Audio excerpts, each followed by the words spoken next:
मोहब्बत का है जुनून, किसी को अदावत का है जुनून, कोई मुफलिसी का मारा हुआ, किसी को दौलत का है जुनून। जुनून जुनून जुनून जुनून जुनून जुनून जुनून।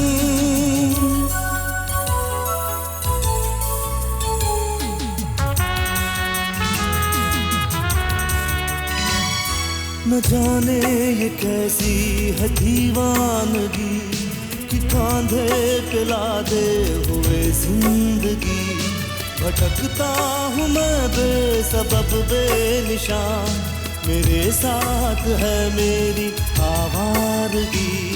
कहाँ दिल जले को सुकून चाहिए, जुनून के लिए बस जुनून चाहिए, जुनून के लिए बस जुनून चाहिए। जुनून जुनून जुनून जुनून जुनून जुनून जुनून। Fierce competition among builders. Many companies in the field. अब आएगा मजा। आइए आइए भाटिया साहब आइए। मैं ना कहता था कि कंस्ट्रक्शन और रियल एस्टेट के मुकाबले की दौड़ एक नया ही मोड़ लेगी। अब देखिए फ्लैट्स के रेट्स जो ऊपर जा रहे थे अब एकदम से क्रैश हो रहे हैं। अब आएगा मजा। ये आज का अखबार देखा? अरे भाई तुम इतनी बड़ी खबर सुनने के बाद भी चुप हो, कुछ रिएक्ट ही नहीं कर रहे। क्या बात है?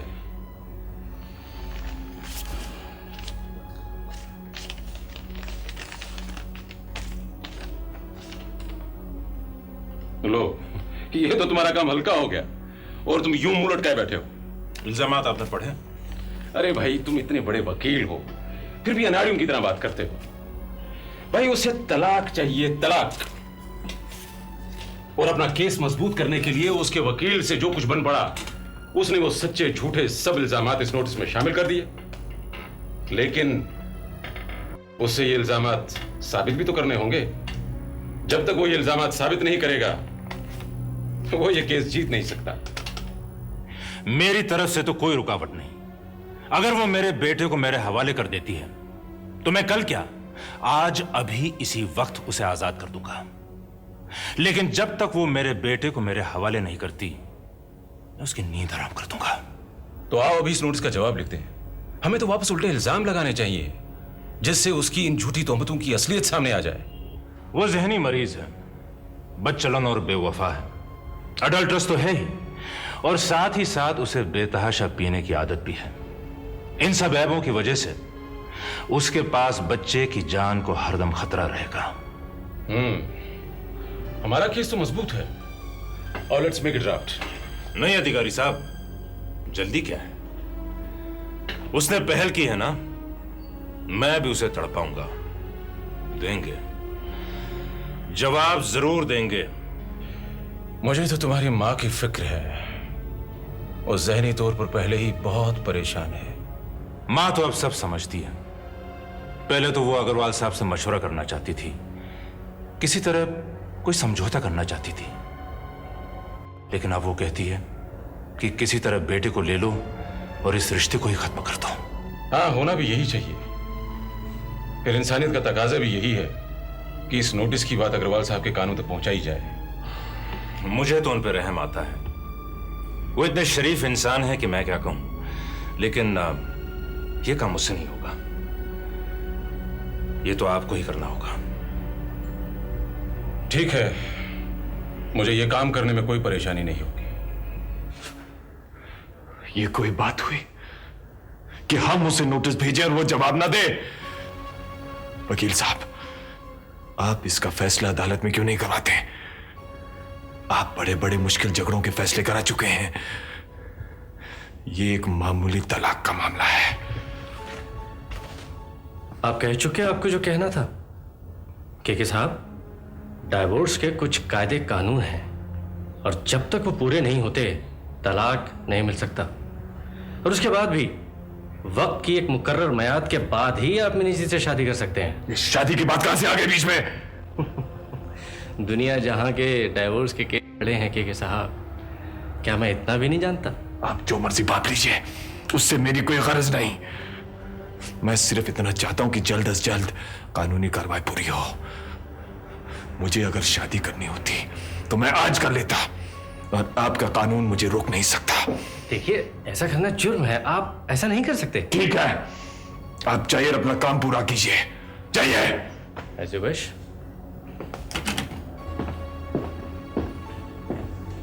केशव, केशव, वो वकील ठीक कहता है। तुम्हारा जो मकसद है शादी का, वो कानूनी कार्रवाई के बाद ही पूरा हो सकेगा। उससे तुम तलाक मिलने से पहले शादी नहीं कर सकते। औरत जो मेरी मां थी, उसने कौन सा तलाक लिया उस कमीने की बीवी बनने से पहले?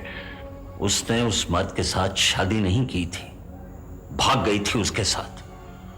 अगर तुम्हारे उस बाप ने आत्महत्या नहीं की होती तो वो उन दोनों का जीना हराम कर सकता था। उस जालिम औरत को यह भी नहीं मालूम होगा कि उसके पति ने खुदकुशी की। इसीलिए वो दोनों इस देश से भाग गए थे। नाना, आपको जाकर उस वकील के साथ वकालत करनी चाहिए। केशव, इस धंधे में रहकर अगर कायदे कानून की जानकारी ना हो तो आदमी 2 दिन में जेल में होगा और सारी जिंदगी चक्की पीसता रहेगा। ठीक है नाना, ठीक है, लेकिन अगर इस नील भाटिया ने इस मामले को लंबा खींच लिया ना, तो हमें कुछ करना होगा। आखिर वो भी तो एक वकील है, उसकी नजर भी उस होटल के ऊपर होगी। नाना, हमें कुछ करना होगा। केशव, तुम सब्र करो। वो अगर कुछ करेगा तो हम भी हाथ पर हाथ धरे नहीं बैठेंगे।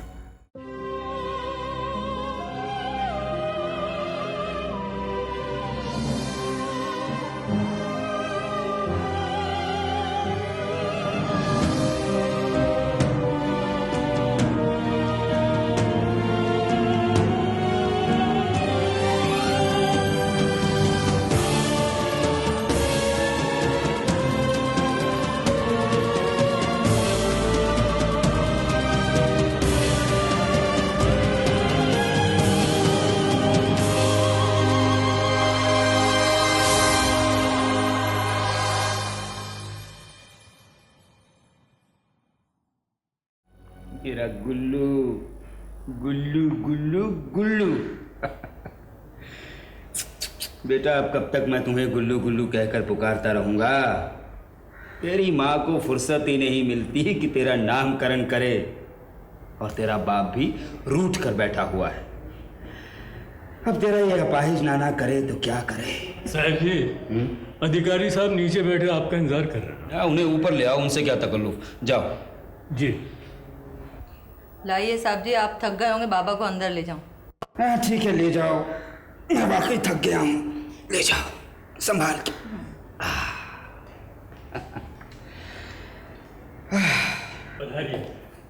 नमस्कार अग्रवाल साहब। नमस्कार नमस्कार। आइए आइए अधिकारी साहब, आज हम पर ये कृपा कैसे की? बैठिए। जी, बस काम से कुछ फुर्सत ही नहीं मिलती, इसीलिए आ नहीं पाया। रामदास भाई जी। आप जरा नीचे जाकर देखिए सब कुछ ठीक चल रहा है कि नहीं। जाइए। जी।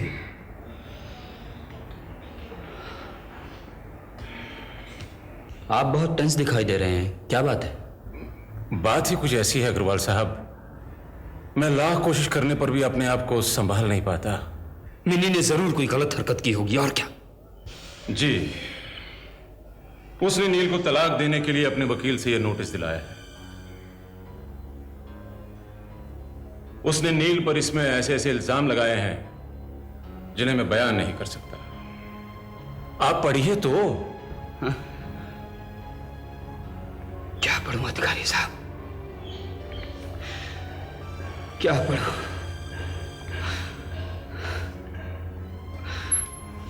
जब तकदीर ही पलट गई हो तो इंसान क्या कर सकता है?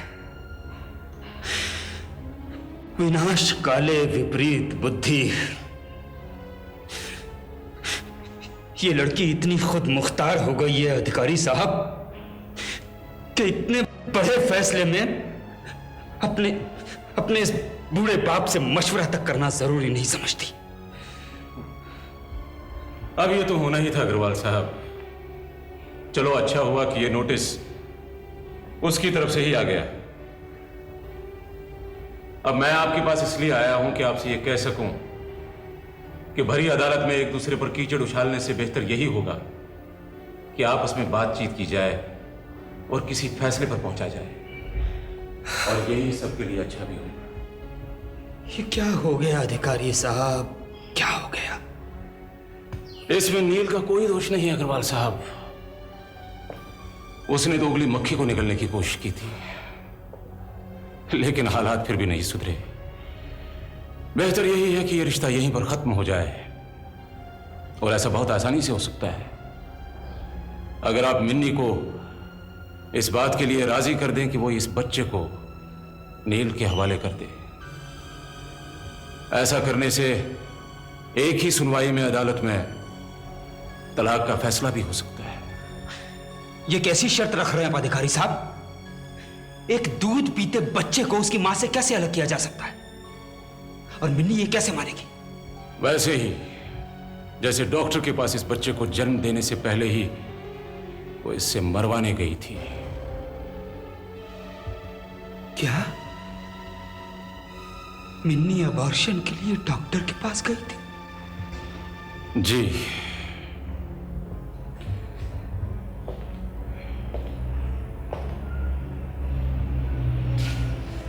नील को बेटे की फिक्र है अग्रवाल साहब। वैसे मुझे कहना तो नहीं चाहिए, लेकिन कहने की सिवा और कोई सूरत भी तो दिखाई नहीं देती। आपकी बेटी नील को तलाक देकर एक ऐसे शख्स के साथ शादी करना चाहती है जिसने इनका बसा बसाया घर उजाड़ दिया है, और नील को डर है कि कहीं इस सारी कार्रवाई में उसका मासूम बेटा बलि न चढ़े। नहीं,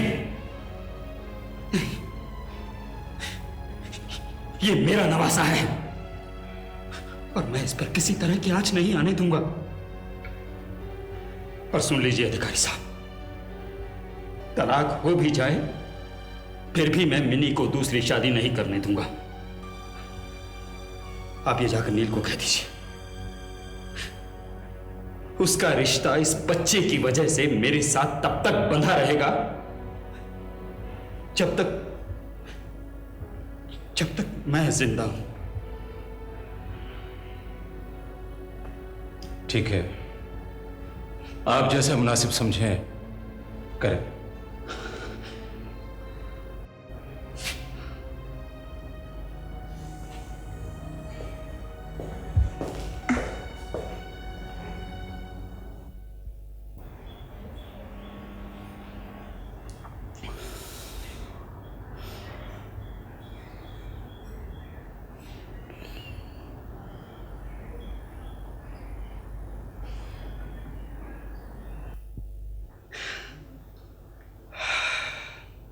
ठीक है बेटी, ठीक है। मैं होता कौन हूं तुम्हारे मामलों में दखल देने वाला। अब तो तुम इतनी बड़ी और सयानी हो गई हो कि जिंदगी का बड़े से बड़ा फैसला खुद ले सकती हो। होता कौन हूं मैं? ये जज्बाती होने की बात नहीं है डैडी। मैं भी नहीं चाहती कि हम अपने चीथड़े वहां अदालत में धोए, लेकिन उसके लिए उसने जो शर्त रखी है वो मुझे किसी भी सूरत में मंजूर नहीं है। ये मेरा बेटा है और इसे कोई ताकत मुझसे जुदा नहीं कर सकती। तू तो इसे पैदा होने से पहले ही मरवाना चाहती थी। हम उस सब पर यहां 1 घंटा बात कर चुके हैं। सुनिए डैडी, मैं अब अपने और इस बच्चे के लिए जिंदा रहूंगी। दूसरी शादी की खबर किसने उड़ाई है? पहले तलाक हो जाए, ये तो उसके बाद की बात है। दे दो इसे बच्चा, दे दो। उसकी मां इसे कलेजे से लगाकर पालेगी और तुम्हारा भी हक होगा इस पर, और इस तरह हम इस बदनामी से बच जाएंगे। कमाल है डैडी, आप सोसाइटी में बदनाम होंगे इस डर से आप अपनी बेटी की जिंदगी उससे छीनना चाहते हैं? क्या आपकी सोसाइटी में इससे पहले किसी ने किसी को तलाक नहीं दिया है? समाज में बदनामी होती है तो हो जाए, आई डोंट केयर। वो मुकदमा लड़ेगा और जीत भी जाएगा। आप क्या समझते हैं मैंने इस सिलसिले में अपने वकील से मशवरा नहीं किया है?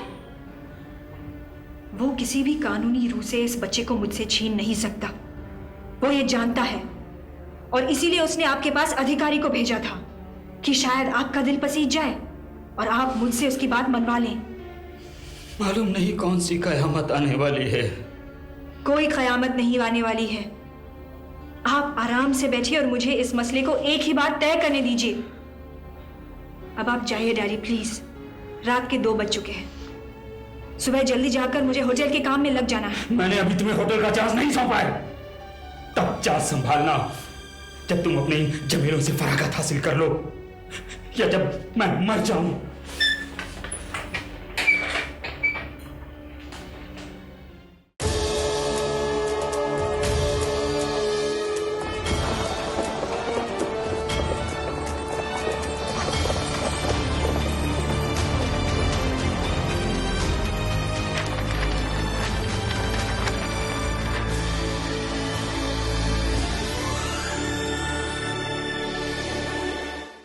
हम अपने शेखों के लिए आपकी बेटी मानबाई का हाथ मांगने आए हैं। हमारी बेटी की खुशी के लिए हमें ये स्वीकार है।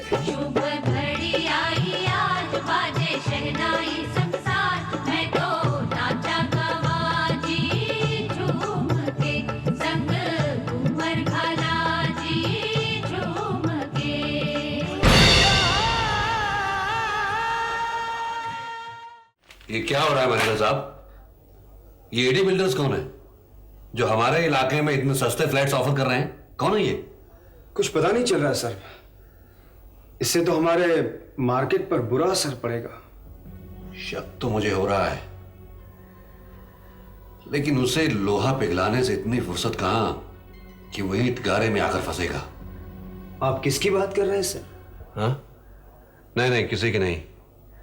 आपने इस दफ्तर के बारे में कुछ अंदाजा लगाया कि ये कहां हो सकता है? इस एडवर्टीजमेंट में एड्रेस दिया हुआ है सर। ये जगह शायद शहर के किसी बाहरी इलाके में होगी। कल तक पता चल जाएगा सर। मुझे तो ये कोई फ्रॉड लगता है। और कितनी बिल्डिंग्स बन रही हैं इस इलाके में? इस हिल रोड के इलाके में काफी बिल्डिंग्स बन रही हैं सर।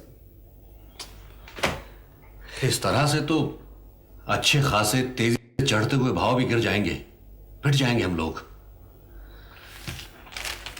पेंशन का सारा काम ही रुक जाएगा। मेरे ख्याल में नए कॉम्प्लेक्स की पब्लिसिटी का काम रोक देना चाहिए। ठीक है, अगले हफ्ते तक उसे रोक दीजिए। जी। तब तक शायद इनके बारे में कुछ पता लग ही जाएगा।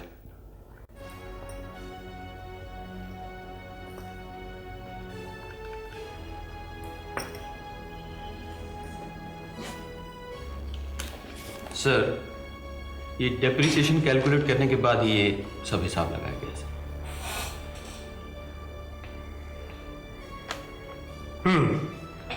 तो इसका मतलब ये बिल्कुल ही घाटे का सौदा नहीं है। राइट। एक तरह से देखा जाए तो ये ट्रांसफर का मामला है। एक बेनामी से उसी कीमत पर दूसरे बेनामी के हक में रजिस्टर करने की बात है। That's right sir.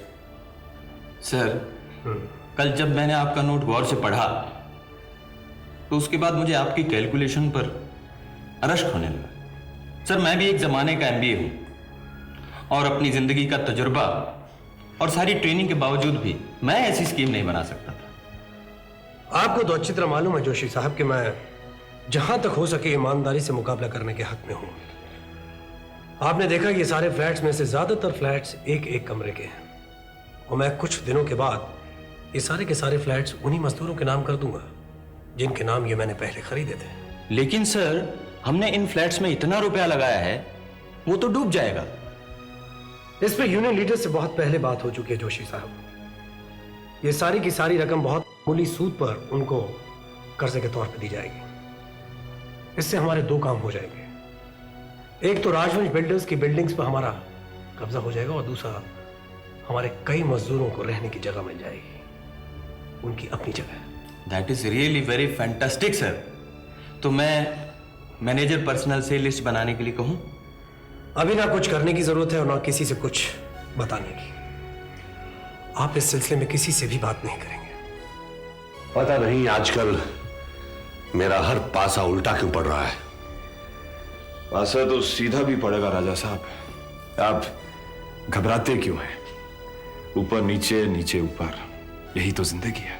लेकिन कीमतें इतनी तेजी से गिर रही हैं कि मुझे तो अब इस कंस्ट्रक्शन के बिजनेस में हर तरफ अंधेरा ही अंधेरा नजर आ रहा है। आप पटेल साहब से मिलिएगा, सब ठीक हो जाएगा। मैं उससे बात करके रखूंगा।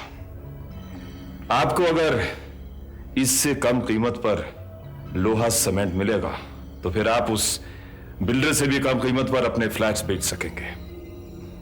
मुकाबला तो करना ही चाहिए।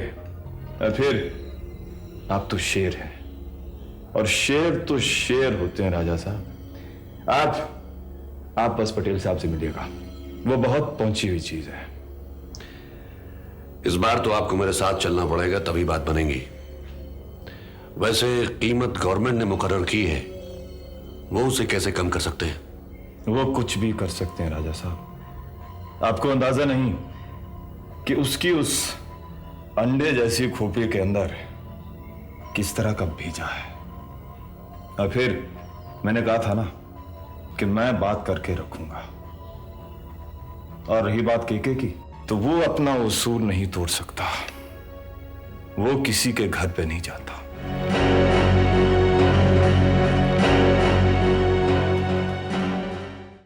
वक्त और रिश्तों के उतार चढ़ाव की एक अनोखी दास्तान जुनून, हर रविवार शाम 7 बजे देखना ना भूलें। जुनून, जुनून, जुनून, जुनून।